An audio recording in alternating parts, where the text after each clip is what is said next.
Ladies and gentlemen, welcome to the American Masterminds Podcast. Each episode, we invite extraordinary guests who are masters of their craft. They're innovators, entrepreneurs, and of course, motorcycle enthusiasts who have made their mark in the world. They share their stories, insights, and hard-earned wisdom, giving you a front row seat to the strategies and experiences that shape their successes. So sit back, grab a drink, and get ready for an exhilarating ride as we dive deep into the minds of these exceptional individuals. Along the way, we'll uncover powerful strategies, gain fresh perspectives, and explore the limitless possibilities of what it takes to be an American mastermind.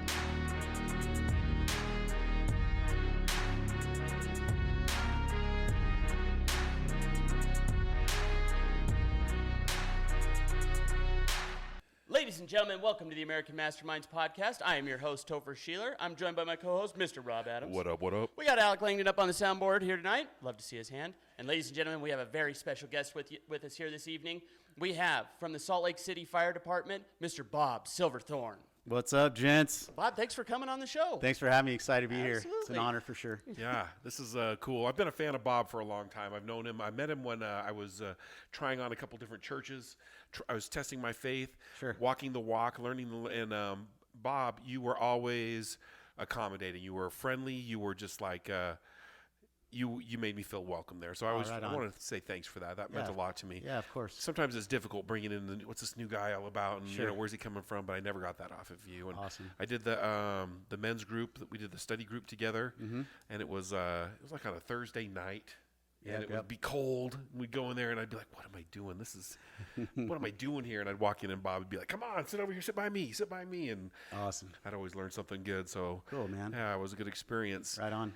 The reason I've got you on the podcast is because you're a big deal in my mind. I think about you being a firefighter, a chief. Yes, sir. Traveling the road. Let's talk a little bit about your journey. Can we do that? Yeah. Where do you want to start? Well, let's start at the beginning. Did you grow up in Utah? No, I grew up in Southern California. I grew up in Orange County, El Toro.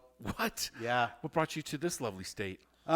God, really. I mean, like I was testing all up and down the coast of California in the early 90s, and I just resigned myself to whoever is going to pick me up. That's where I'm going to go. I tested from Ventura County to San Diego County, everywhere in between. I started testing out of state. And how old were you when you started testing? I was 22. Young man. So you went straight into the firefighting. Yeah. Back in California, in order to even apply to be a firefighter, you had to be an academy grad. So you had to put yourself through an academy. So I went out, got my associates, general ed stuff, and then I started pursuing a career in the fire service. And I had to go to a local college down there at Santa Ana College, and get my other associates in fire science, and then put in for a lottery to be part of their academy. They had a 16-week academy.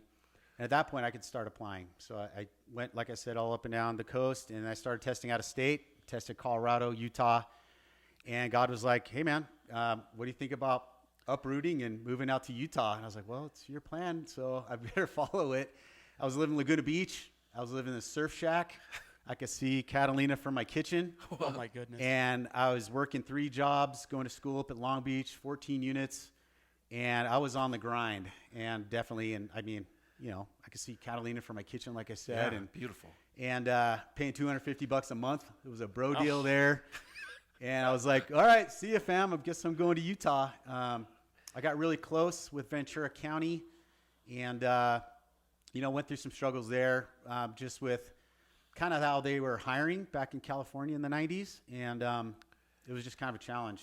I'll just put it that way. Why firefighting? Like, what was the draw? You knew right away this is what you always wanted to do? Well, my dad was a cop. My dad was a cop for Santa Ana for 27 years. Wow. And so coming up, I was like, "So, Dad, you're trying to get some wisdom, Father. You think I should be a cop?" He's like, "Nah, son, you don't want to be a cop." He's like, "As soon as, we put people in jail, they're back out on the streets." And I'm like, "All right, Dad, well, what about, the military?" He's like, "Yeah, son, you don't want to be in the military." He's like, "I was first Cav, Army, Vietnam." He's like, "Yeah, it kind of messed me up." I was like, "Father, I'm looking for some wisdom." And he's like, "Son, you ought to be a veterinarian." And I'm like, veterinarian? And it was funny because he was kind of grooming me towards that, career field. But I came to realize, it's because, my dad growing up, being a Vietnam vet, being a cop, animals were his therapy. So his safe place. Yeah, and I would call him up like, "Hey, Dad, how's it going?" "Oh, son, I had a bad day at work, but hey, we got a ferret. Or like, we got a new dog, you know, because he made a trip to the pound and rescued an animal. So That's cool. anyways, I was lifeguarding in Southern California, in Mission Viejo.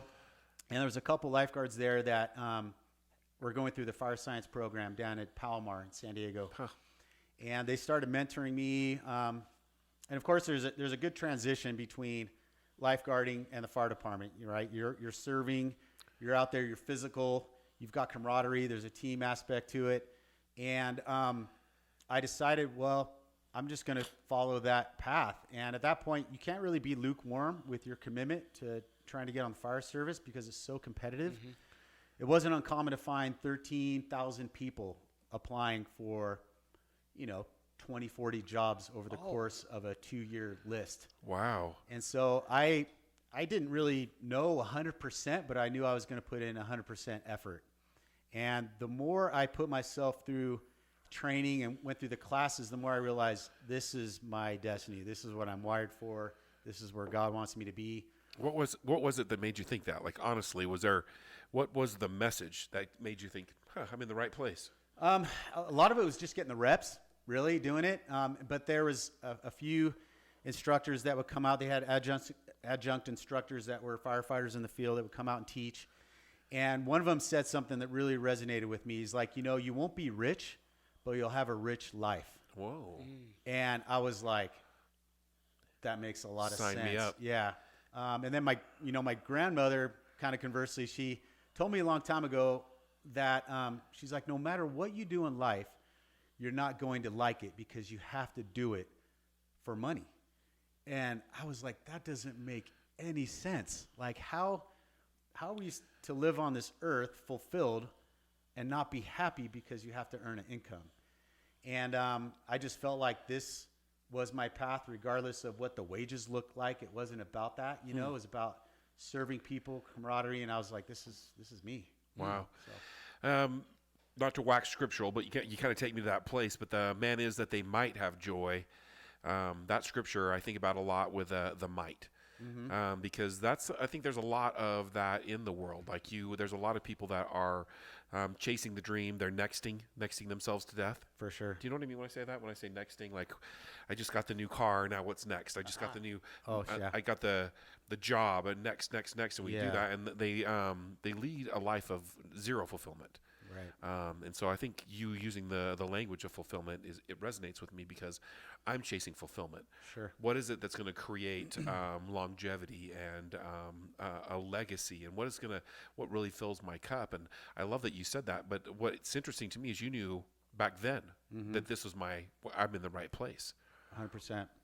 Yeah. That's a rare thing for a young man to know. Yeah, I think in my mind, there's this balance too, right? Of like pursuing things and having a goal and having, of course, ambition to achieve whatever that is in your life, but also being fulfilled with where you're at now. And if you're not happy with where you're at now, well, for one, crush where you're doing now, like regardless of if you like it or not. And then develop that exit strategy of like, what's the next step, right? Well, Bob, that takes me to the question, and I'm kind of running away with this, Toph. You can jump in any time, but it takes me to the question, like, what's the difference between settling and being, when I say settle, you settled for it. This is what I'm going to do. This is or being happy with what I have. I feel there's a fine line there. How would you define that? I think sometimes you have to look at true limitations of what your expectations may be and how those limitations may manifest themselves, right? Like I'm a realistic, I'm a pragmatic dude. And certain things I feel like you kind of have to settle, but then again, it's a slippery slope because you can get into that, well, that's just life. And I'm just going to succumb to my victimhood and blah, blah, blah. And I honestly don't have much tolerance for victimhood at all. Yeah. It doesn't get you anywhere anyways.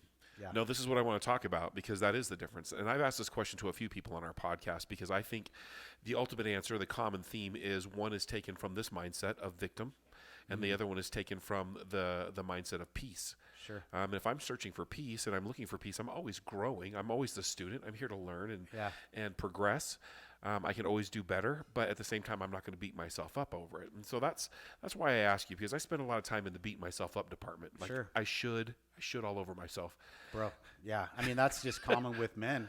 I mean, Why is that? I think it's the label we give ourselves, and it's not based on any truth. It's not based on how God sees us, because if you were to write down a piece of paper, labels you have for yourself, and this is an exercise that we did with Jamie Winship, who came to our church. I'm a big Winship fan.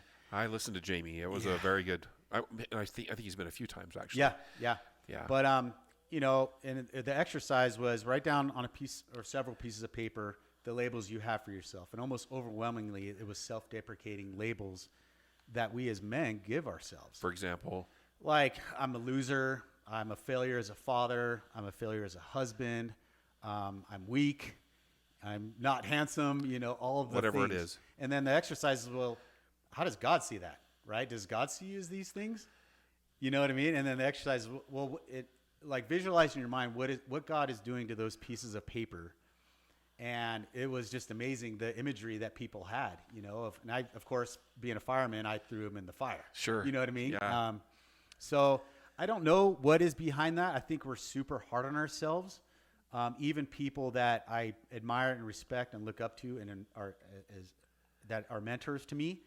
I don't know what's behind that, but I know it's common with men. And I think we as men have the opportunity to lift each other up, like say, that's not you, like that's false, like you are not that person. I know you, like A trusted brother. Yeah, and God knows you intimately, so. Yeah. Men operate very well as a team. They operate very, you've seen that with a firefighter, I'm sure. 100%. And it takes a team to get over those humps. Yeah, for sure. That's why, we had my men's group last night, and it's cool when you have a group of authentic men that have a common goal to be better and have this commonality of having, being sons of God, and being fellow Christian brothers and linking arms and iron sharpens iron, like all that stuff. And it's just, that's kind of counterculture, I think, a lot of times, unless you find your tribe, you know what I mean? Of people that can call you out on things and continue the hard truth. Mm-hmm. Because I tell people, like, you're not being my bro if you're being my bro. You know what I mean? Like, you're being my bro if you're saying, hey man, you screwed up here. You screwed up here. You didn't make the mark, or, One of the reasons we started the American Masterminds is because of a brotherhood that Topher and I and Scott, he's not here right now, but we were three that rode together. And we kind of had a vision of creating a group because we agreed that the organization of men is under attack. As a boy growing up, I remember my dad played sports, or he was on a bowling league, or the church Elks Club, or all of these different organizations that he was involved in, and he had men around him of different caliber that he could choose from, but he had a whole assortment of people that he could call and be like, hey man, I'm struggling here, Bob, I know you're good at this. And he could go to these groups, and he had people that would help him all the time. And I just think that is a thing of the past anymore. We're so isolated as men, and we believe that we are struggling. We're fighting the same fight, but we're all doing it alone. Yes. And this is the disease of our gender these days, is I believe that nobody else feels the way that I do. And so that makes me broken. Yeah. I'm the problem. But the fact is that having a brother and someone that I can count on, I can call Topher, and we've had some hard conversations. We've had some talks. We go on some rides together, and like we sit across from one another, and I say to Alec, this is how it is, and Alec can tell me how it is. And I know that I can trust him because I know these boys have my best intention in mind. Yeah. And I could call them, and we could bury that body in the desert. These are my guys. You know what I mean? Yeah. I don't know how that we could create that more for men, but if you're listening, gentlemen, and you are not part of an organization, church, or anything, or find something. It's good for your soul. It really is. Yeah. And I love my wife. I've got 4 daughters, and so I'm surrounded by feminine energy, but there's nothing like getting out with the boys and not even talking about anything. Just getting out with the boys, going for a ride in the sun. Harassing each other a little bit. Yeah. It's good for you. Yeah. 100%. Yeah. I get teased by these guys. They say things to me that I would take personally hurtful. And He's got those cute little legs, Yeah. We're relentless on the fire department. Oh, yeah. And you're in trouble if people aren't giving you a hard time. Giving you some gosh, yeah. action. That is the truth. Well, let's just jump back a little bit then. Sure. So here we are now in Utah. We're a young man. We're working for, did you start right away with Salt Lake? Yeah, I mean, I was working in Orange County. I was a paid call firefighter on a wildland hand crew. What does that mean, paid call? So you just wear a pager. I'm aging myself back in the 90s. Yeah. And whenever there was any sort of vegetation fire in the south half of Orange County, we deployed a wildland hand crew. Oh, yeah. So we would go out and fight wildland fires. Shovels and picks, and away you Shovels go. and picks, McLeods, Pulaski's, all that good stuff. And it was sweet because I just want to stop for 1 second right there. That's not for wimps. no. Just so you know, you're running up and down hills. You're in the back country, and it's hot. Yes. And the fire's burning, and there's smoke. And you're carrying how many pounds of gear? 60 pounds? Easy. Of light. For sure. And then on top of that, you got your water. And on top of that, and you're running from in front of a fire. You're running in front of the fire trying to create non-burn zones. Yeah. I was a part of a group called the Flamingos. It was inmates. Do you remember those guys? You were in the Flamingos? No. Oh. I was gonna be like, bro, ex-con up in here? Let's go. That's a different story. Anyways, no. It ain't easy being a gangsta. I was around these guys and as a officer, and that was really the only group that I had a tremendous amount of respect for, because those guys, that's hard. Yeah. You are you're literally running in front of a fire with 60 pounds of gear with shovels and digging. Okay, let's make it so it doesn't burn here. Nuts. Yeah, we did some work with the Flamingos, and it was kind of rough because the message they gave us is like, don't talk to these folks. They're inmates. And it's like, hey, listen, man, like we're on the same mission. We're putting out the same dang fire. Yeah. Like we need to work as a team. Yeah. And they're humans, like that made some mistakes, like, and so it was a little bit rough. Yeah. I actually liked the Flamingos because I actually knew where they were coming from. You know what I mean? Those guys, the rest of the group, a little bit suspect, but these guys over here, they did make a mistake or whatever, but they were different. Yeah. They were different. Yeah. Good crew. So I just wanted to stop on that for a Yeah. second because it's easy to overlook the challenge. This is not for wimps, that job at all. So Yeah. You were shooting and scooting. Yeah, big time. I was cutting line and, just trying to get on the fire department. And as I was applying, I was doing as much as I could to make myself more marketable to people who, what needed firefighters positions filled. And I've been through the academy, got my degree in fire science, started testing all over the place.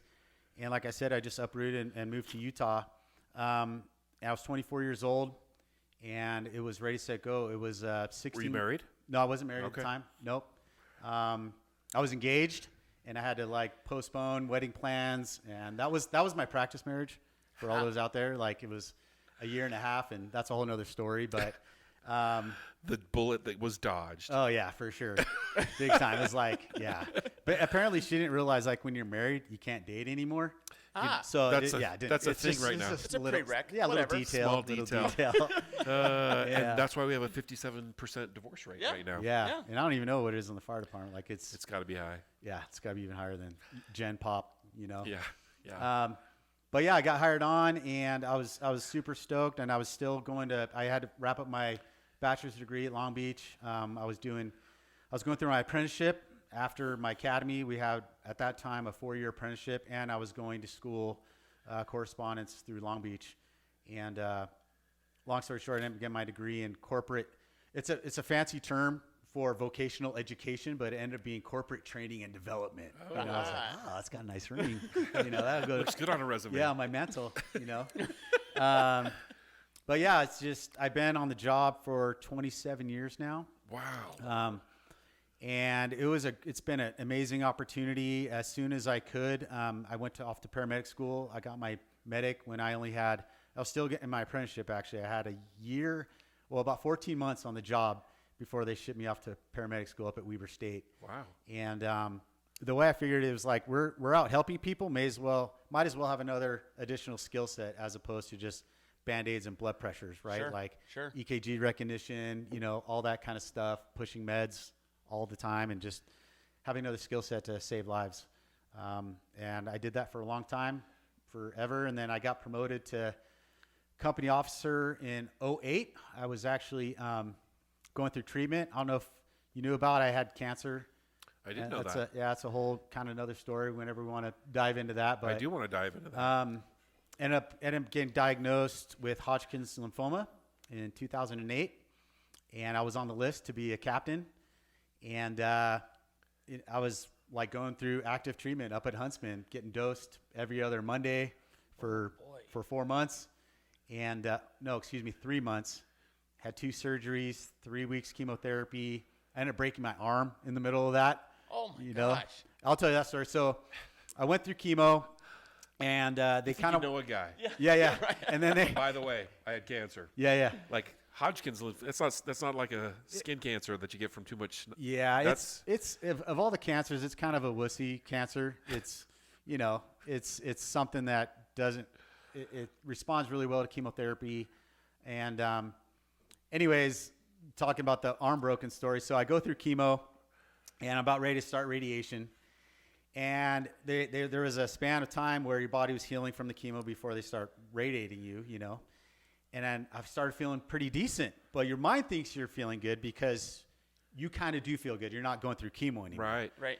But your body is far from good. But I'm like, I'm going to go. I used to race my BMX bike. So I'm like, I'm going to go race my BMX bike. And this is a Saturday before the Monday I start radiation, right? So I go down. There's an indoor track down at South Jordan.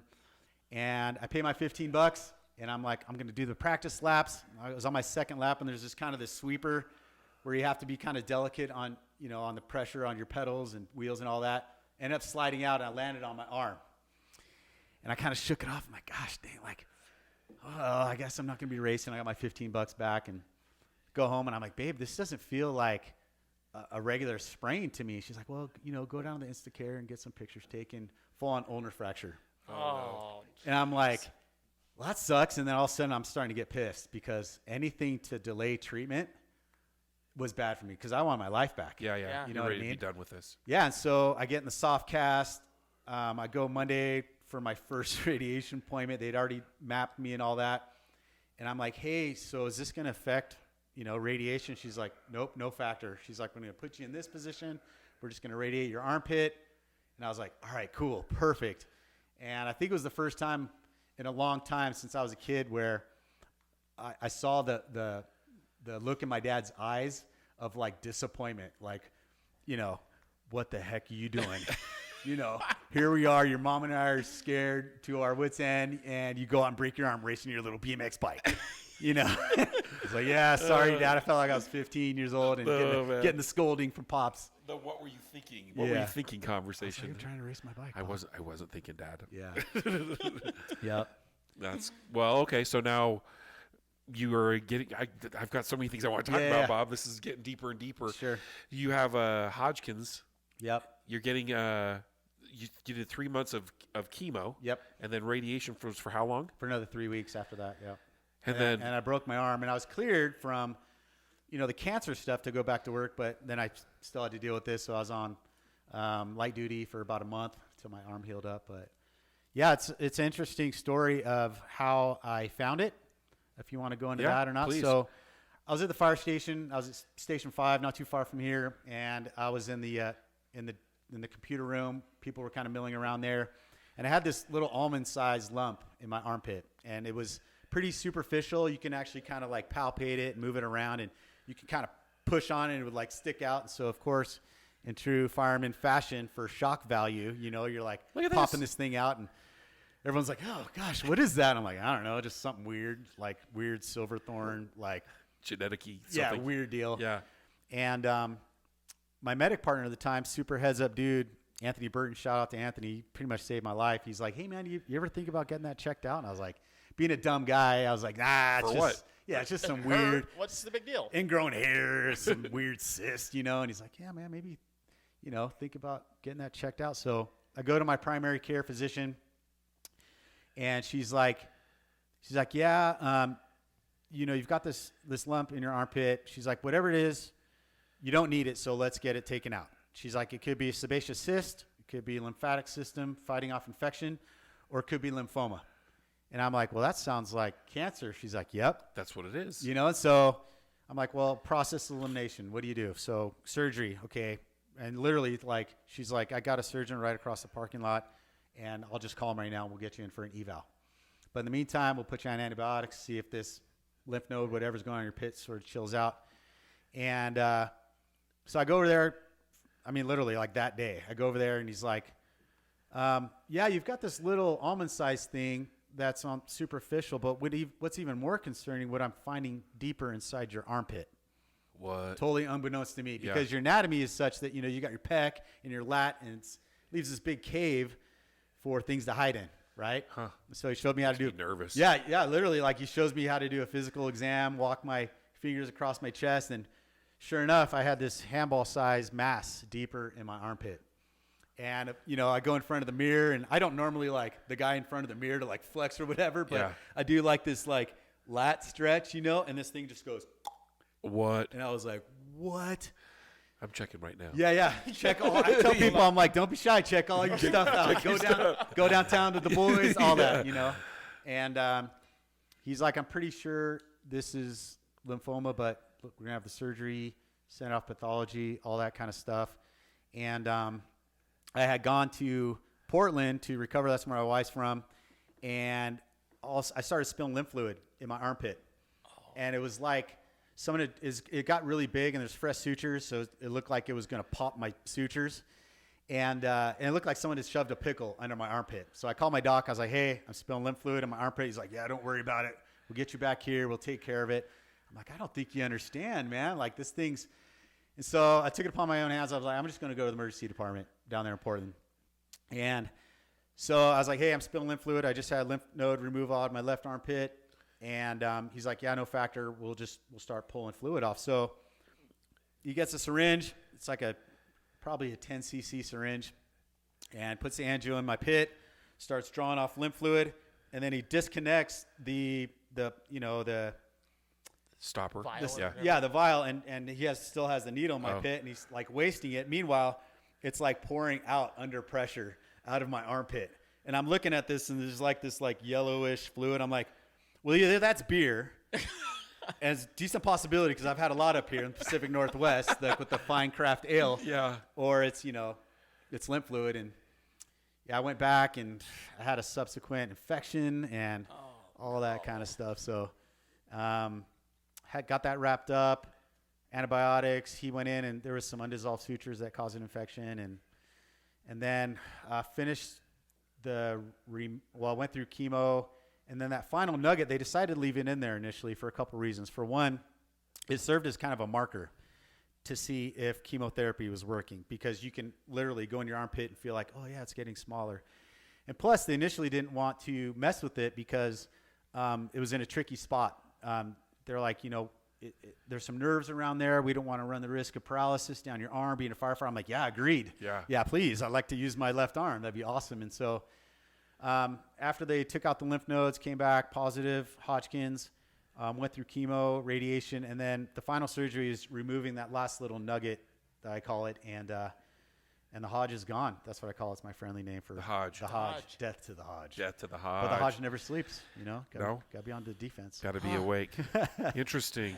Well, let me ask you this. The firefighters that I've known, their modality is it's a currency in your business. Like, the stronger, the faster, your cardio, all of that. Like, it's a big deal. It's huge. It's huge. It is huge. The more physically powerful you are, the more lives you can save. And so you have physical training that's part of your training. Then they're training on their own time. 100%.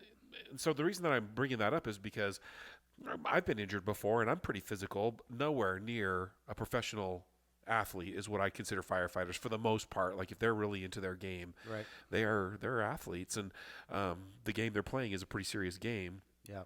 When that was happening, how were you able to create balance, or like have the patience to go through it, to heal? Because that's a hard thing to do. It's a great question. Like I said, I just wanted my life back, and I feel like, it talks in scripture about, adversity, and it talks about hardship, and it talks about what comes on the other side of it, and I just felt like this is my path, and there's a message to come behind this, and there's a gift that is going to be on the other side of this. And that's what helped me persevere, because, I feel like I'm a young dude, and I have a positive mindset, and I could make a choice to sit full fetal in the basement, sucking my thumb, hoping for the worst. Woe is me. Yeah, but what good is that going to do? Right. I better put my big boy pants on and get after it, because what other choice do I have? And I honestly feel like that translates to healing. You know, do you think cancer loves, you know, boobing in the basement? Yeah, of course it does. Yeah. Do you think cancer hates a dude having a positive attitude, getting after it?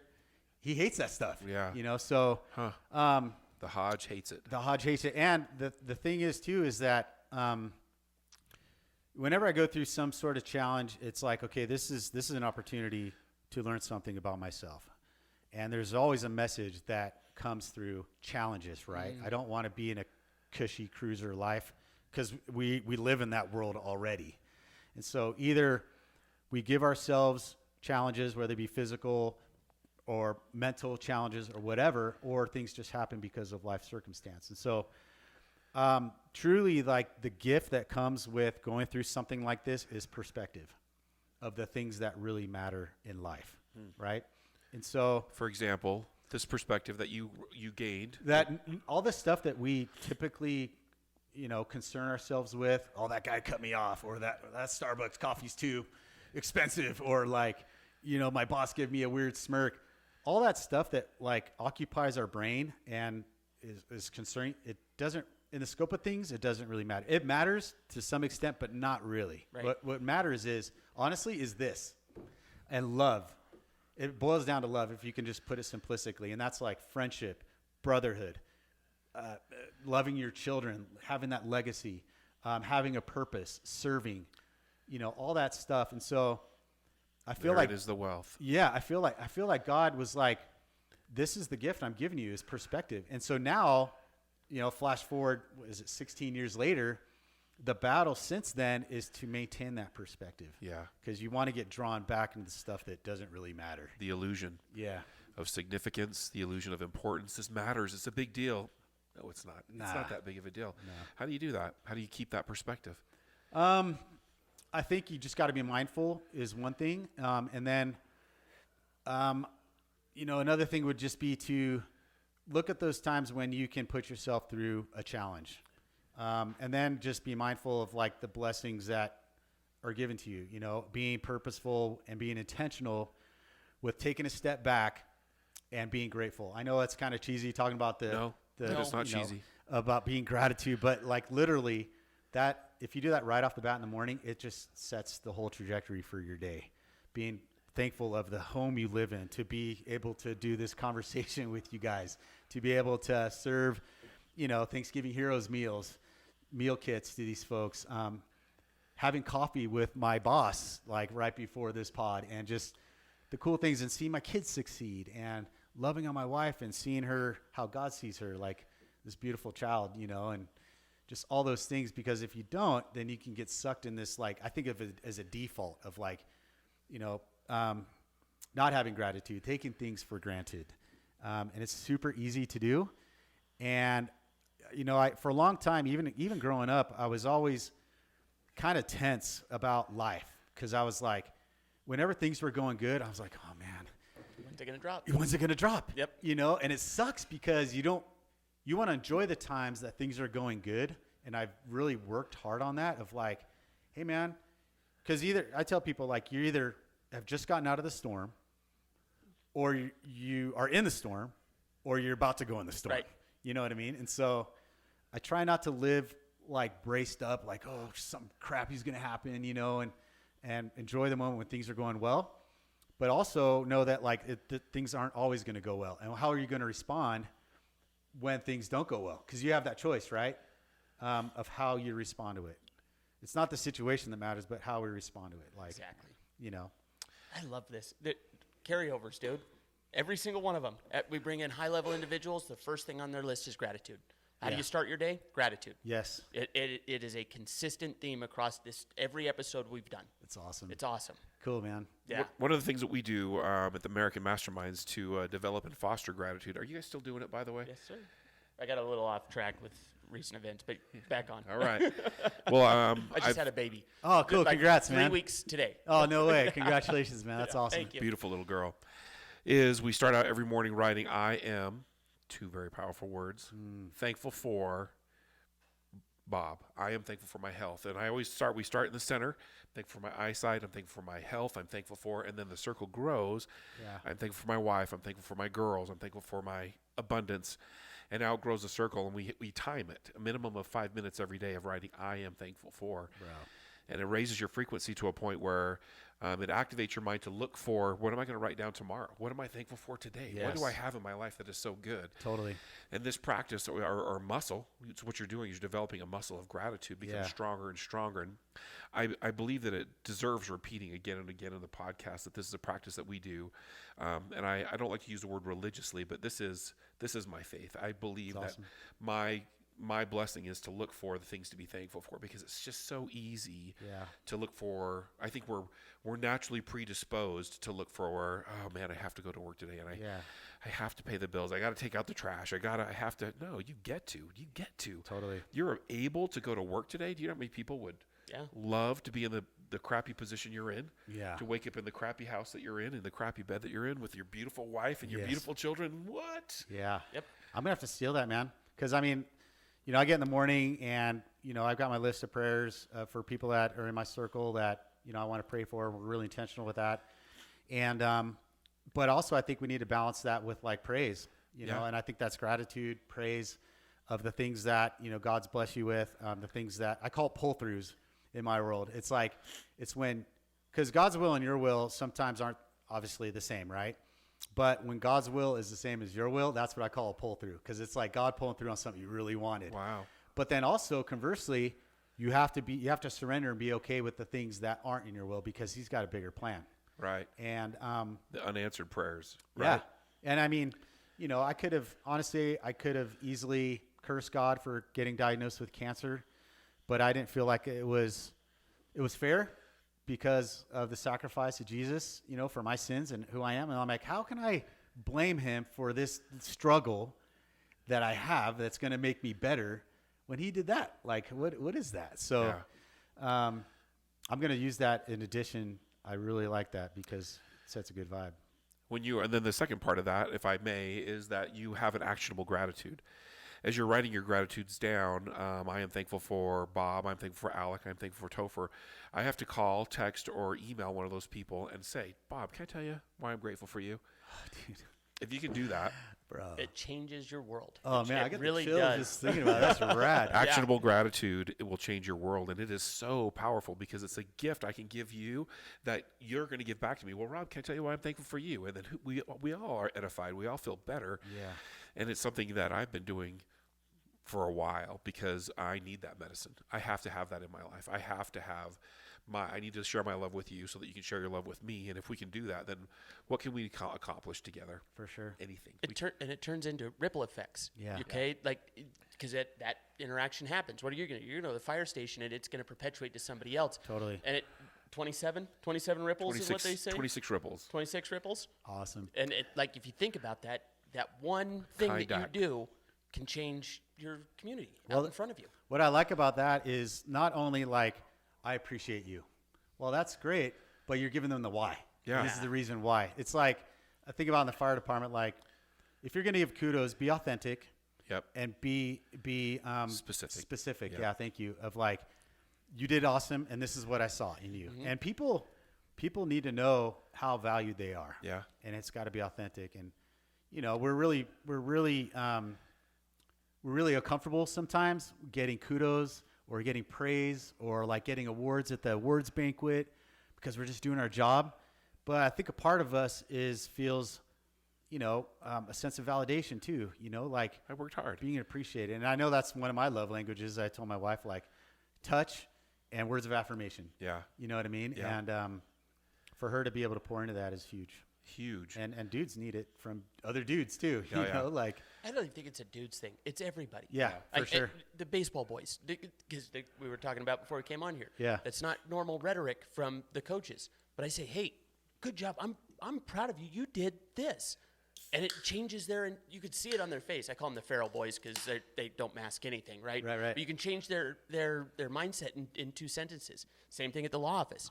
We have these young girls that work for us, and we could give them a pay raise, but that doesn't do nearly as much as, hey, good job. Yeah. You did this, and this. That is awesome. I'm proud of you. Yeah, dude. Our world lights up. For sure. As I grow older, I catch myself using that term a lot. And it used to bother me when men would say, I'm really proud of you. I'd just be like, you're proud of me? Like, now I hear myself saying it all the time. I'm saying it to guys my age, younger. That's amazing. Well, I'm really very proud of you. Like it's pouring from my mouth. I can't stop it. It can almost sometimes it can be perceived as condescending too. Yeah. Like I'm really proud of you, son. Yeah. You know, it's like, I'll actually say that. Like I don't mean this in a condescending way, but what you just did, that was cool. You know? Yeah. That's awesome. It is good. It is good stuff. Well, we've overcome cancer. We're moving through life. Do you have kids by now? I do. Well, By then? yes. And so when I got diagnosed, my kids were 1 and 3. They didn't really understand what was going on. And at that point, I had the mindset of like, okay, I'm just going to get after it. This is part of my story, and let's just go for it. And flash forward 3 years after that, I got a call from my oncologist because I was doing these PET scans. You guys are familiar with a PET scan? It's this fancy cancer scan where they basically inject this. It's sugar water. It's D50, and it's got this radioactive isotope that's attached to it. And cancer cells metabolize sugar faster than your normal healthy cells, and so they use that premise in imaging. So, I'm about to get this PET scan, and I'm in the room, and this dude walks through the back door, and he's got this lead case, right? And inside of them are 3 lead encased vials of this stuff that they're about to inject into me. Oh. What? Yeah, because it's radioactive for 8 hours. It's got an 8-hour half-life or whatever, and so that's how the Incredible Hulk became the Incredible Hulk. Yeah. That's terrifying. And so I'm like, oh, okay, they're gonna inject that into me. Great. I'm a medic, been a medic for a long time. I'm like, okay, I'm no dummy. Like that doesn't look good, but I guess it's important. So, anyways, and that's a good amount of exposure. I had 3 of those in a 9-month period. Wow. Because they put you in this imaging machine, and it finds out where these where metabolism's happening faster than your normal cells, and it shows up like these hot spots. Wow. And so I had gone in for a repeat PET scan and go home, get a call at the house from the doc. And by this time, my kids are, I think they're 4 and 6, so a little bit older. They kind of know a little bit what's going on. They for sure know when dad's upset, right? And he calls me up. This is without any conversation, any physical. Not like, hey, we found some things in your PET scan. Come in, let's have a talk. It was like, hey, you've got cancer again. It's metastasized to your lungs. So you've got lung cancer, and it also is in your mediastinal lymph nodes in your chest. What? And all of a sudden, I start bawling. My kids start crying. And at that point, when they thought the recurrence came, I thought, this is it. This is it. And he's like, we're in the fight for your life. This is the real McCoy. Those are exact words. And so it's kind of a long story, but I go in, and I got the gown on. I'm ready to get the biopsy of my lungs. They're about to stick a big needle in my back and pull lung tissue off. And I'm in the scrubs or the gown or whatever. And the doc's like, hey, can you get the prior imaging that you had? Because I want to compare it to what I'm seeing now. I'm like ready to get jabbed in the back. Yeah. And I called my mom, and I had all my imaging on discs at home. I was like, Mom, go into the library downstairs, grab that disc that says PET scan, blah, blah, blah, what month, and bring it down here. And he's like, whatever's happening, whatever I'm seeing in this imaging, it's chilling out, essentially. Like it's getting smaller, and it's not getting worse. And he's like, how about we don't do this right now? I'm like, yeah, that'd be awesome. How about that, doc? And so it confers with my doc, yeah, that's fine. And we had the luxury, essentially, of being able to do that because my cancer wasn't super aggressive. And so we had the luxury of, like, giving it some time to see what happens. So they decided that they weren't not going to do anything. So they did a biopsy of my lymph nodes through my trachea. Ugh.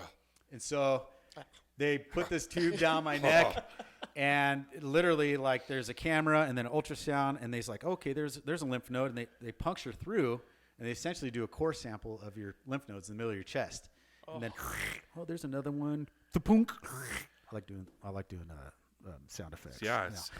So paints a picture, and it's pretty slick because it hurts. It's like you got punched in the chest, by Tyson or whatever. Yeah. But it's better than cracking open your chest. Yeah. And it was cool because they were able to put it right, underneath the microscope right there and tell me preliminarily before it goes to pathology whether or not it was cancer. And so he's like, it doesn't look like cancer. What? And so I go back to my doc. I'm like, so what are some reasons why I would have these hot spots in my chest? He's like, well, if you were exposed to smoke. I'm like, buddy, bro, I'm a fireman, right? Yeah. And we just went to a 3-alarm structure fire where we were clearing the exposures of residents, and I took him some smoke because you can't be on air as you're circling around the building.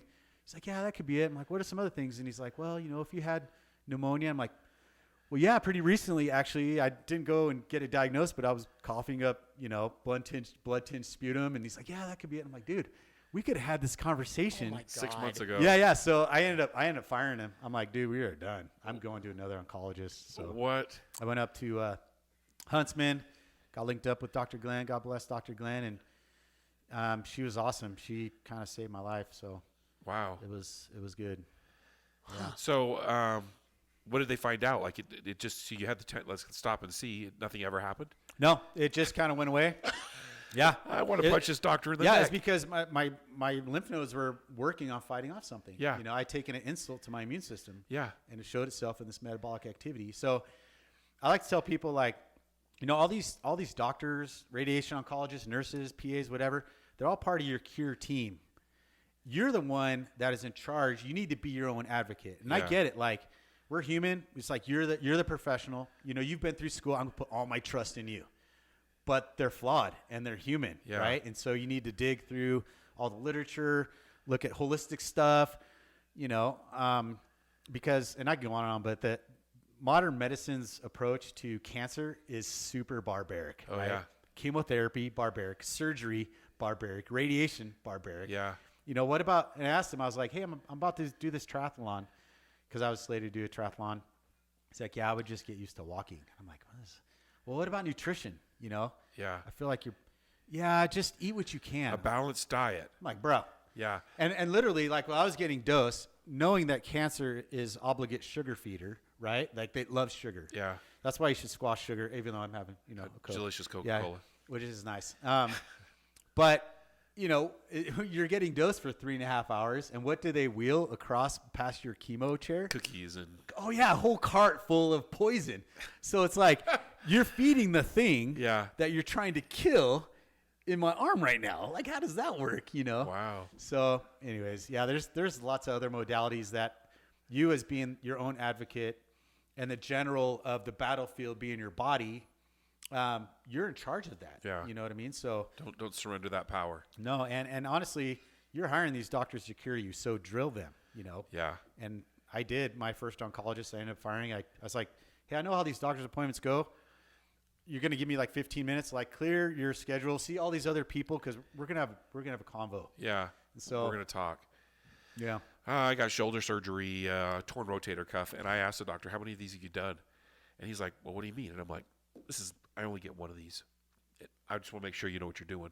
Nice. And he's all, well, I do this many a week, and I've been doing it for this long. He did the math. He's like, I guess that's thousands. And I'm like, okay, let's talk. But you don't want the guy to be like, well, let's give this. I watched a Google video. I learned Googled about it. this yesterday. Yeah, it's like there's a commercial with the doctor is like, I forget how it goes, but he's like, I don't know, we'll give it a shot. We'll give it a shot. Like, whatever, man. Yeah, that's not what we're doing here. I'm trying to get my wing fixed. I stayed at a Holiday Inn Express last night. Yeah. We're going to be just fine. Yeah. Fine. Well, all right. So we've talked about developing an attitude of gratitude, the muscle, that what I like to call it, the muscle of gratitude. Yeah. We've talked about overcoming illness, and we've talked about getting to work. What do you call it? You say get after it. Getting after it, dude. Getting after it. Yep. I love that term. We're now we're past the sickness. We've got these kids growing up. You've got a house that you're managing. What's next? What's coming next in Bob's life that as we're moving through our career? So at the time, right before I got diagnosed, I went through the heavy rescue school. So in the fire department, you have the opportunity to specialize, right?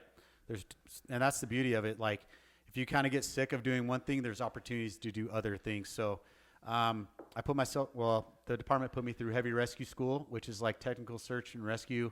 So like trench, high angle, low angle, carryouts, all that kind of technical stuff, ropes, lifting, breaking, breaching, all that kind of stuff. So that was kind of the next thing, was like, I'm going to specialize in this. I'm going to have this skill set. So I was on the heavy rescue for about 3 years. And that was when I first got promoted. And I got promoted when I was going through chemo. Like my chief at the time, Denny McCone, God bless him. He's an awesome dude. He passed away last year, but he called me up and he's like, "Hey kid, want to know if you want your bars?" Meaning like your collar brass. Yeah. I'm like, "Yes, sir." I'll yank my arse out of this chemo chair.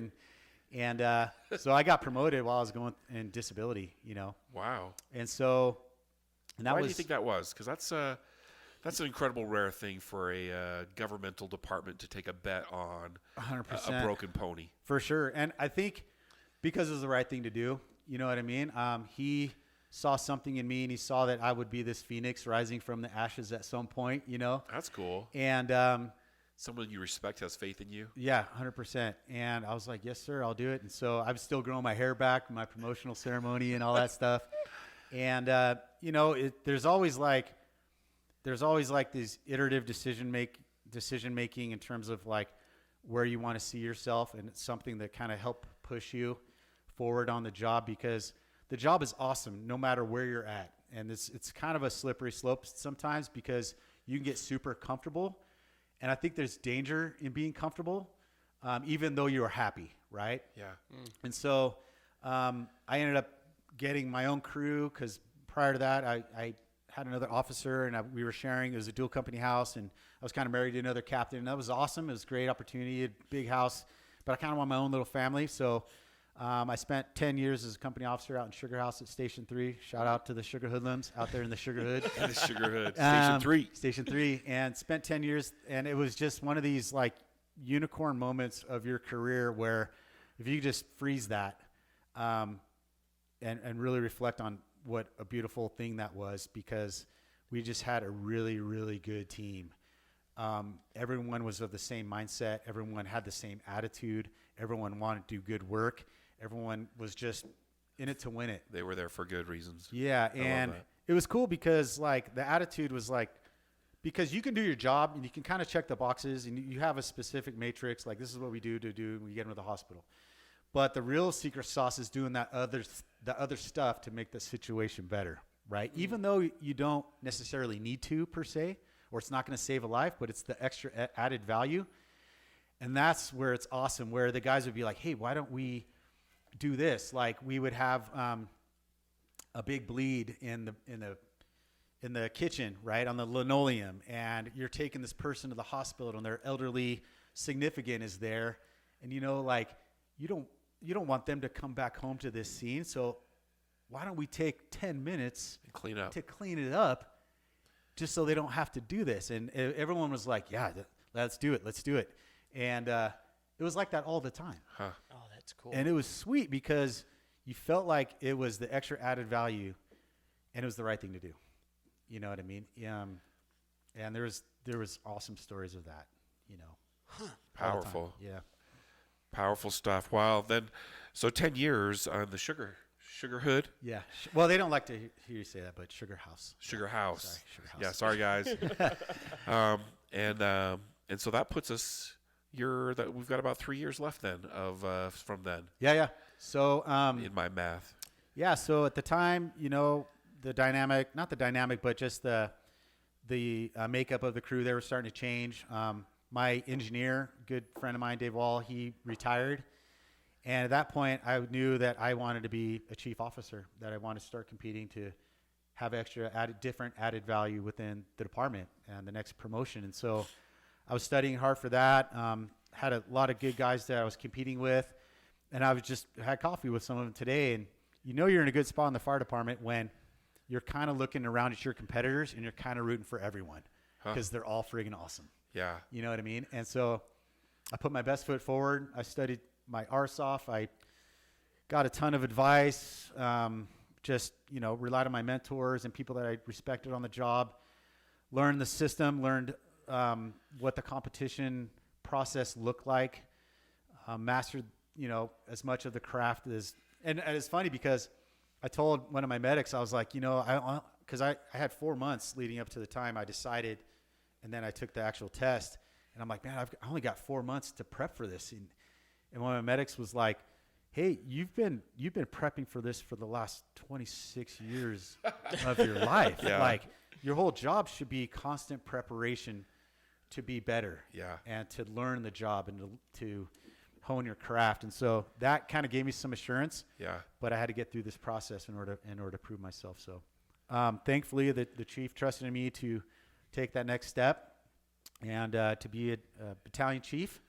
And then just over the last, few months ago, I got moved into the community relations division. So now I'm a division chief for Salt Lake. And so we do everything from the testing, recruitment, pub ed. We do PR, marketing, all that kind of stuff that like us just knuckle dragging firefighters, we just kind of like figure it out. Some of us have, intuitive skills for that, or we learn as we go. And, PIO, all that kind of stuff, public safety announcement, building relationships with our counterparts and just other people in the community that we serve, whether it be within the city, within broadly our community and the public we serve. Other departments? And other departments to try to be more collaborative, share experiences, share trainings and all that kind of stuff. Wow. What a crazy shift in skill set. That's night and day. Oh, it is. Because for 27 years, you're getting on the fire engine, going on calls, helping people. And now you're typing up emails and going to meetings and strategizing from like 10,000 foot level on like how can we pitch the job to where people want to be part of this fire family. Right. And then implementation of said pitches and here we go. Yeah. Wow. That's a crazy ride, man. Yeah. So you go from, like I said, being on the streets, we do a 48-96 schedule. So we're there for 2 days, off for 4, to a 410s guy with a desk and an office and like a clerical staff and, other people that are on your team and civilians that are working for you and all that kind of stuff. So wow, it's cool. So if you're doing this and you're in the recruitment process, what is it you're looking for new recruits? We're looking for positive, motivated individuals, people that can do the job, people that are humble, people that are in it to win it. And I think we have the challenges in this generation with trying to find those people. Why do you think? Sorry to interrupt you. No. Why do you think that's I don't know. a challenge? I know it's a challenge. I think the mindset is different. I think that a lot of our kids coming up, they when things get hard, they tend to not do those things instead of pushing through the difficulty and the pain. Lack of communication is super rough. People no showing for an oral board is completely beyond me, for the generation that I came up with. And it's just the mentality is just different. But when we can isolate those people, that's like, okay, you're the person that's got the secret sauce. You're the person that has the right mindset. You're the person that's going to put your best foot forward, work your booty off to get the best job in the world, to serve the people for no other reason but to do that, to make someone's life better. And you are going to go through the hard stuff because it's worth it. Yeah. And like you said before, like we get to do this, right? Just the other day, we have a recruit camp going on right now, and we do a tribute workout, and it was during Safety and Survival Week, which is a pretty gnarly week. We do a lot of drills based on line of duty deaths.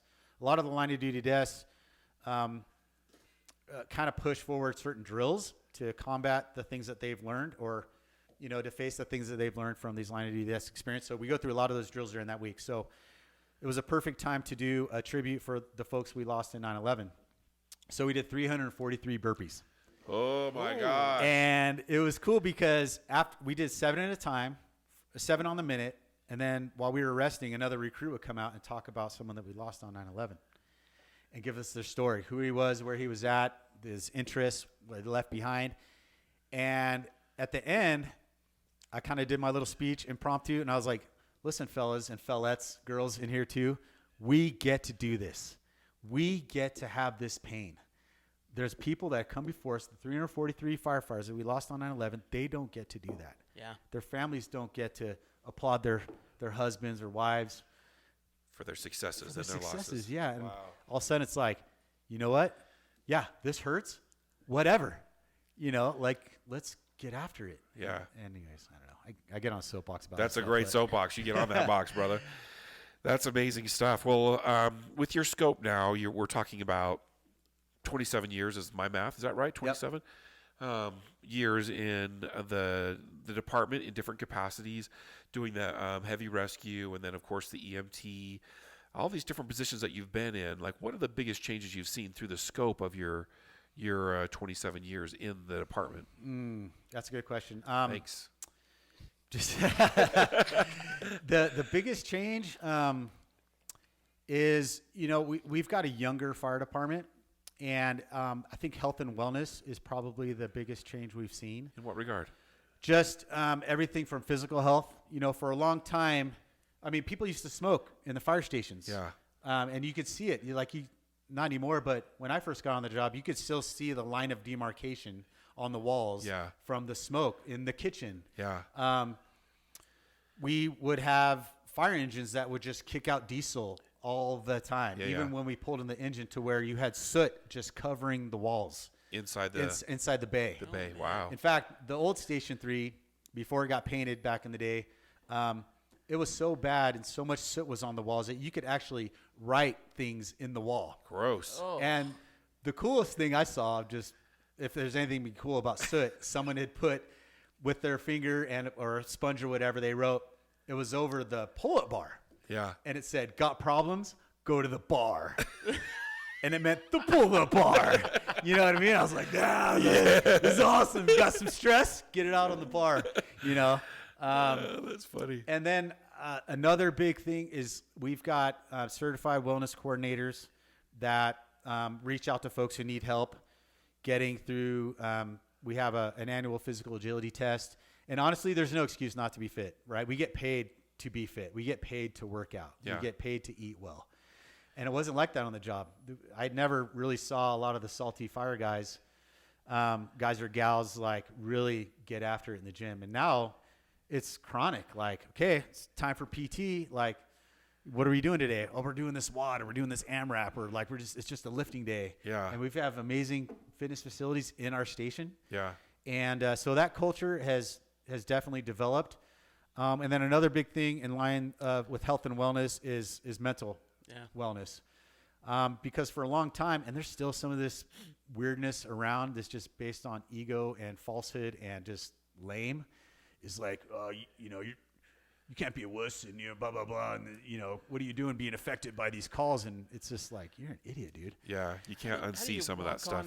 On a car accident, right? And you see my cousin, the brake pad jumped across 3 lanes of highway and got him dead center and died on impact. How do you not have mental flashbacks, whatever you want to call them, and coming up on a site like that? You have to manage. You have to. And I think for a long time, like, we're really good at faking it.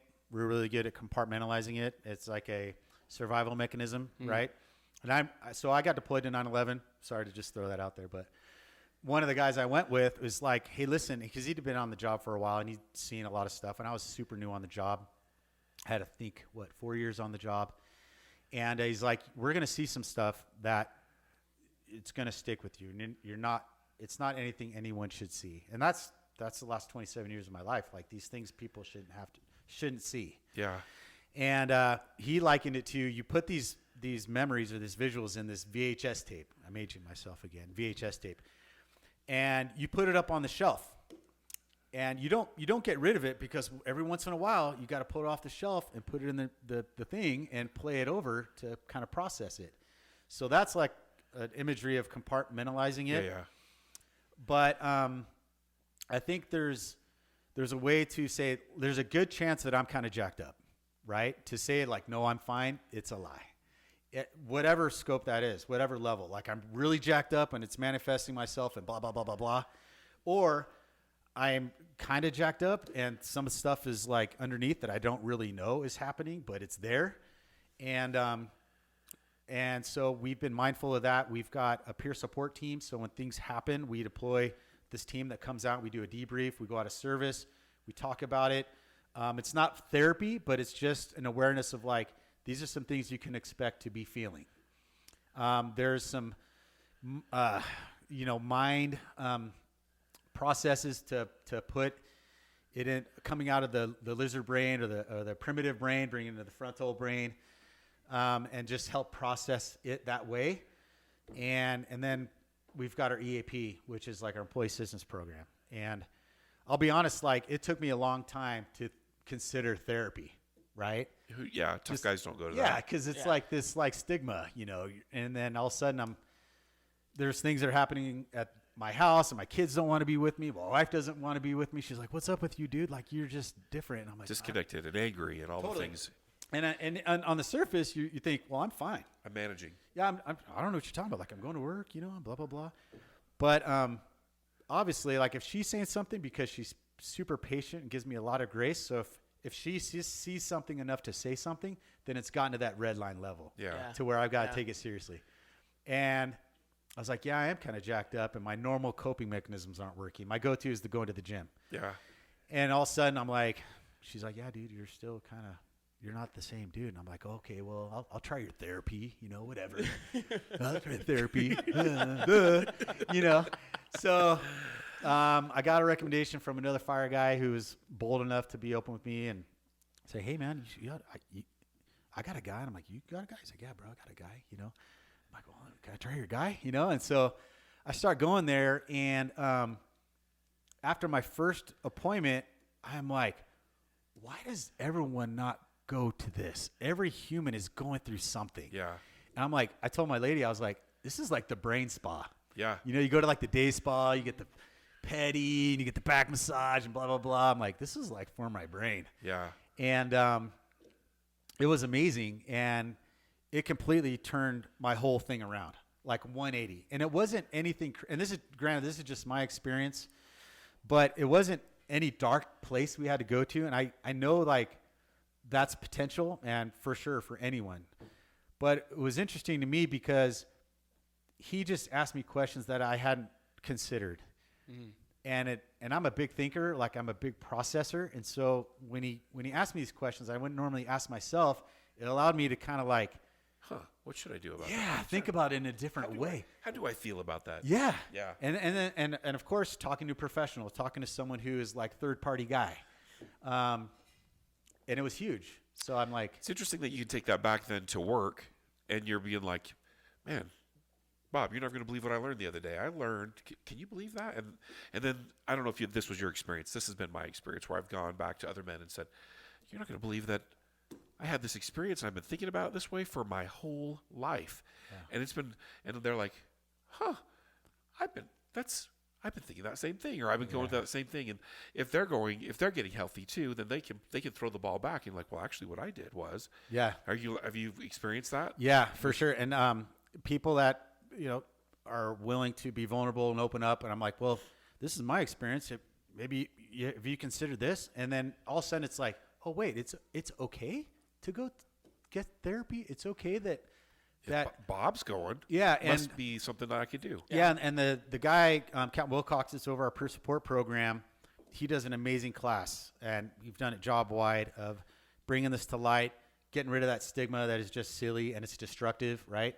Of it's not that we're broken; it's something has happened to us. Like we've been injured in a certain way. Yeah. Right. And it's not that we're broken, that we're less, but something has happened to us that we need to heal from. Sure. Yeah. And I was like, yeah, that's true. Because then it's like, it's not that I'm a broken person. It's just something that happened to me that I got to heal from. Right. The big thing for me was, if I may, was learning that my ability or my processes that got me this far no longer serve me. If I want to continue moving forward, I've got to get rid of that old process. And what I've learned is to be grateful for that. Like there's nothing wrong with what got me here. Thank God that I got to that point. For sure. But then you get to the point and you're hitting your head against the wall. You're not overcoming that problem. You're continually carrying that negative energy or whatever you want to call it. Yeah. I need a new modality to consider. And that's what a good therapist does in my perspective, is give me the ability to be like, I hadn't considered it that way. And I consider myself a pretty smart guy. In fact, I'm a little prideful in that regard. Like, don't tell me it was something I already know. Yeah. And so to go somewhere to have someone give me ideas that I hadn't considered, I find it kind of astounding, humbling, actually. For sure. And so a good therapist, in my perspective, is the one that's like, well, I like that you're saying it that way. However, Rob, have you thought about it this way? Yes. Oh, shit. Yeah. Well, for sure. Yeah. Yeah. It's amazing. And I love that the stigma is going away, the more open we're talking about it, and the more, because I think it's a sign of strength to be able to say, like, I'm kind of messed up and I need some help. Yeah. Yeah. It's like, bro. But at the same time, like if I'm struggling on my bench press, I wouldn't hesitate. Bob, come over. I need a spot. Not for a second. Right. But then on this other side, then it's a big deal. I don't get that. I don't understand that about me per se, or men in general. Mm-hmm. But I'll ask for help all the time at the gym from strangers. Hey, Yeah. man, can I get you just for 1 second? And a total stranger will be like, yeah, buddy, I got you. Yeah, I always think that's interesting at the gym because there's always like a lot of like real hesitance to like do that. Yeah. But it's like we're all on the same mission here. Right. Yeah. Like, and if you can help me with this spot, by all means. Yeah, let me know. Yeah, I got you. I'll give it. I'll give that back all day. That's amazing stuff. You were going to say something. You were going to ask. I was just going to say it's learning new skills. We have no problems reading a book. Yeah. We have no problems learning new skills or new jobs or anything Yeah. like that. We just had this block on learning stuff from the mind. And therapist is literally just bringing out a way for you to learn new skills on how to navigate your mind. Yeah, for sure. Skills. And the other thing too is that the good message that I like to hear on the job is not to have this defeatist attitude. Like we're broken, we're always going to be broken. We're firemen. We see a bunch of bad stuff all the time. Like we're never going to be 100%. It's like, yeah, we have this resiliency that we can build up, and we are stronger than the things that we've been exposed to, and we can overcome that. So that's when it's like, okay, this was hard, but we can overcome. We can be better people.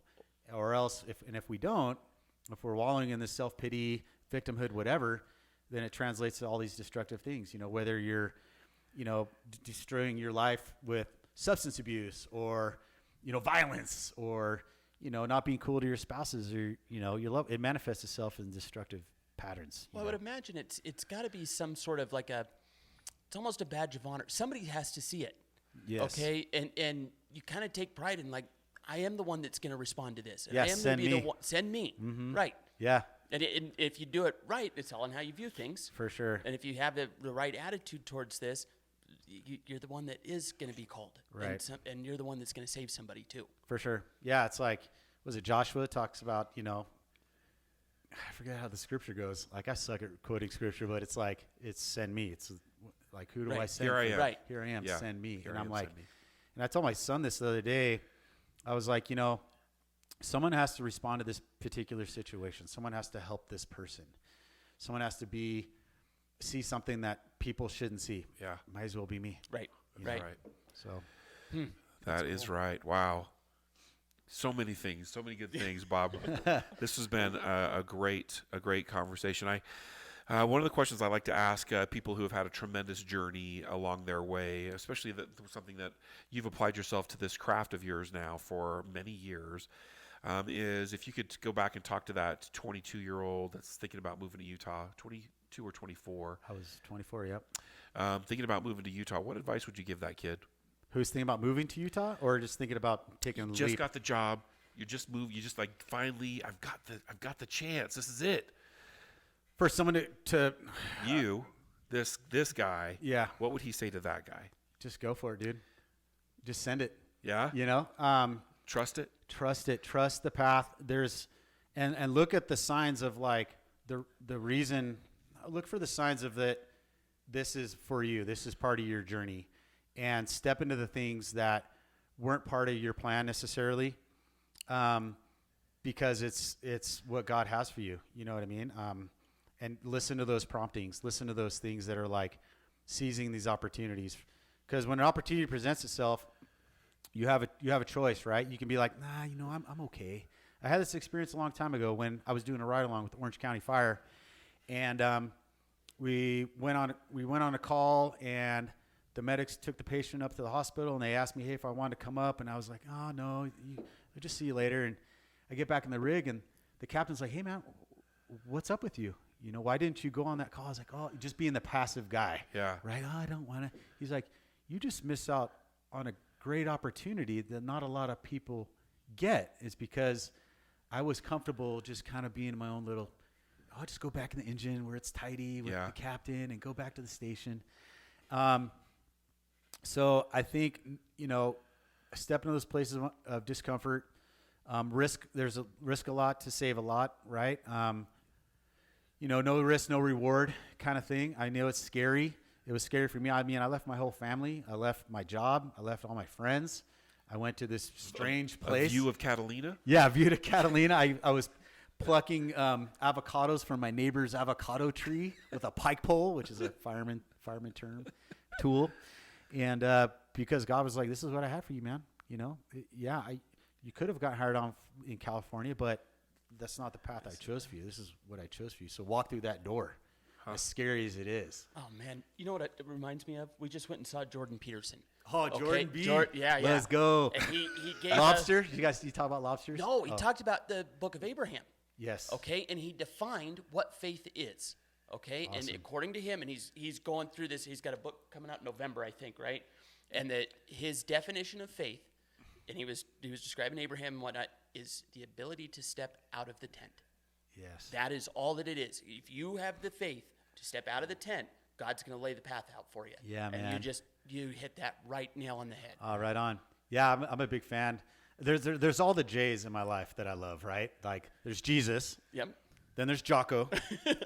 And then there's Joe Rogan. Yep. Joe of course, Rogan. naturally. And then there's Jordan Peterson. Yep. I'm sure there's some more J's in there too, for sure. But then of course, American Masterminds. Yeah. Let's go! I'm a knucklehead. American Masterminds. That's going on a T-shirt. Yeah, it is. Jamaica Mastermind. But bye. Oh, man. Yeah, I saw him at Brotherhood Hall with Scott with Lofton. Yeah. And it's interesting. You probably know this, but he doesn't. Every talk is different. Yeah. Because he's like on this book tour, and I'm like, oh man, we're just gonna hear his regurgitation of his book. He's like, no. Everyone, yeah. It's a lecture. Yeah. And it was so cool to see his method of how he does Delivers it. Like it. it was a train taking off, and it was a Yeah, dude. And then Yeah. you could see him, and then no, hold on, and then he'd come back. Yeah. And then Boom, and drop now the we mic. got it. Yeah. And then he's off. You know? Yeah. Oh, man, it was cool. It was Yeah. so cool. I That was was on the fun. edge of my seat Oh the entire man, time. he's incredible. Like the intellectual and cerebralness of his mind and his delivery. Yes. So amazing. Yeah. I haven't talked to very many people where like when they're talking, I like spin off. I'm like, wait a minute. You could see Rob the whole time, like he'd Wait a check minute. in and then be like, And then I'd come back and be like, I just missed. He's no been doubt. talking. He didn't stop talking. I Totally, didn't- because you got to process the thing Yeah, you just yeah. said, and all of a sudden he's Where giving is you a bunch of other nuggets in the middle. where's like, that bro. dang pause button? Yeah. Good stuff. It was good stuff. Well, Bob, grateful to have you on the podcast. As in your new position with the PR and Community relations. Community relations. Thank you. Community relations. What is the message that you would like to put out to the community about your department and the opportunity that you're presenting? Well, we love to serve. We prepare ourselves to serve. We impact positively. That's one of our mantras, and we're there to serve. And I was fortunate to be blessed with getting on with Salt Lake City Fire. When I tested back in '90, I got hired in '97, but the test was '95, late '95. It was a joint hiring list where different departments were pulling off it, and at that point I was like, I don't really care where I go. The job's kind of the same, whatever department you go to. But fortunately, I worked for Salt Lake City Fire Department, Capital City Fire Department. We're a Class 1 fire department, which is an insurance ISO. You guys know insurance. It's an ISO Class 1 department, which is the only one in the state. Wow. Oh, wow. And our training is awesome. Like our leadership is the best I've seen in the last 27 years, and I'm stoked to be part of that echelon of leaders on the job. Our culture is amazing. We have got aggressive firefighters that want to get after it, that are masters of their craft. And so it's an honor and a privilege not only to be able to serve the public, but constantly be in that relentless pursuit of greatness, right? Constantly training. If we're not Relentless relentless pursuit of perfection. Yeah. Wow. And it's relentless. Like Yeah. you're never going to get there. If Yeah. you think you're there, you miss the mark. Yeah. You've So- made a mistake. So we're either going on the call or we're getting ready to go on the call. And the get ready to go on the call is rehabbing, recovering, studying, training, serving the public. And I can go on and on, but we really have the best job in the world, in my opinion. We work hard, we play hard, we've got community, we've got camaraderie, and when the tones go off, we get to help people. And it's just an amazing blessing to be able to walk away from a call thinking that you made a difference in someone else's life. Their life is forever changed because of you. And I mean, it can sound really dramatic, but whatever someone's going through, that's their emergency at that point. Huh. And you can minimize that. Well, it's just this, and that.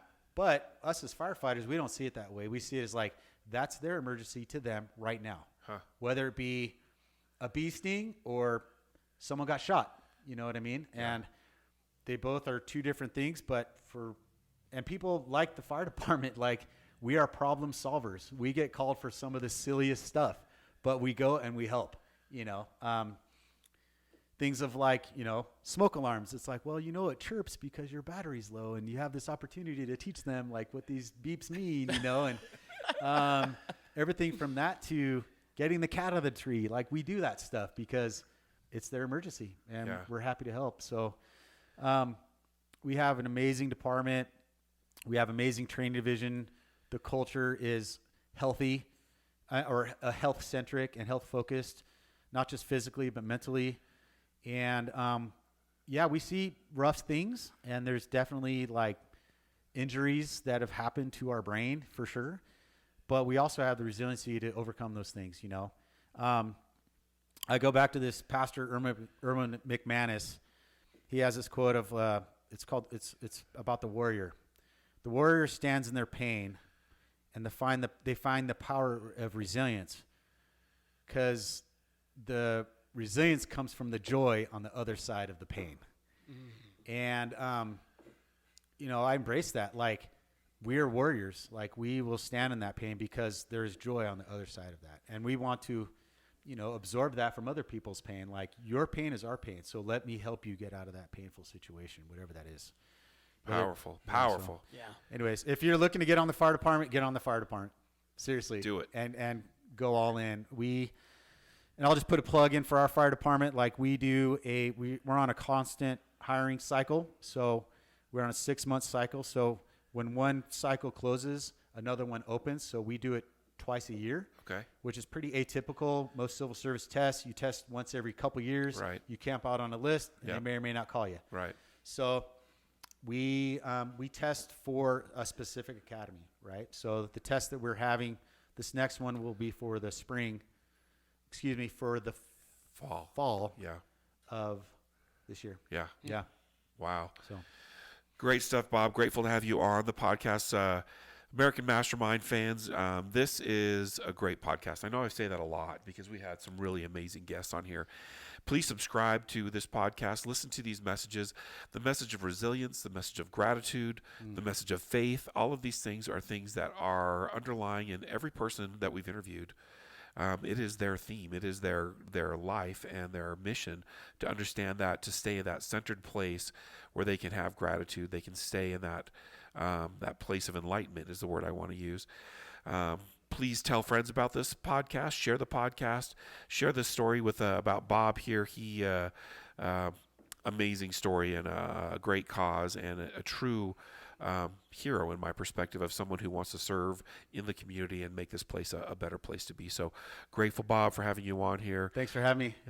Subscribe, Jamaica. like it. Jamaica Mastermind. Boom. Sign up, share it. Love you guys. Yeah. Thank you so much. Thanks, Bob.